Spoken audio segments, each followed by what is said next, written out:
नवरात्रि में चौथे दिन देवी को कुष्मांडा के रूप में पूजा जाता है। अपनी मंद हल्की हंसी के द्वारा अंड यानी ब्रह्मांड को उत्पन्न करने के कारण इस देवी को कुष्मांडा नाम से अभिहित किया गया है। जब सृष्टि नहीं थी, चारों तरफ अंधकार ही अंधकार था, तब इसी देवी ने अपने ईशत हास्य से ब्रह्मांड की रचना की थी। इसीलिए इसे सृष्टि की आदिस्वरूपा या आदिशक्ति कहा गया है। इस देवी की 8 भुजाएं हैं, इसलिए अष्टभुजा कहलाईं। इनके 7 हाथों में क्रमशः कमंडल, धनुष, बाण, कमल पुष्प, अमृतपूर्ण कलश, चक्र तथा गदा हैं।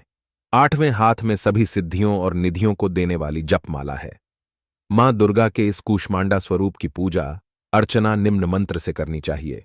सुरा संपूर्ण कलशम रुधिराप्लुतमेव च दधाना हस्त पद्माभ्यां कूष्मांडा शुभदास्तु में, अर्थात अमृत से परिपूरित कलश को धारण करने वाली और कमल पुष्प से युक्त तेजोमय मां कूष्मांडा हमें सब कार्यों में शुभदायी सिद्ध हो।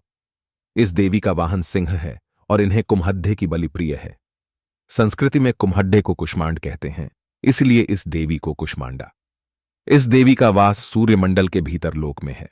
सूर्यलोक में रहने की शक्ति क्षमता केवल इन्हीं में है, इसीलिए इनके शरीर की कांति और प्रभा सूर्य की भांति ही दैदीप्यमान है। इनके ही तेज से 10 दिशाएं आलोकित हैं।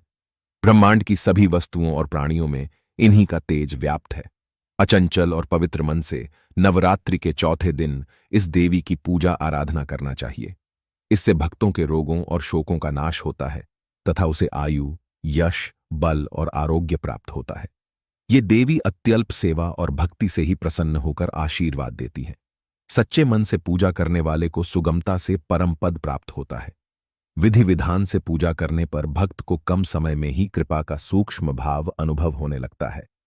ये देवी आधियों व्याधियों से मुक्त करती हैं और उसे सुख, समृद्धि और उन्नति प्रदान करती हैं।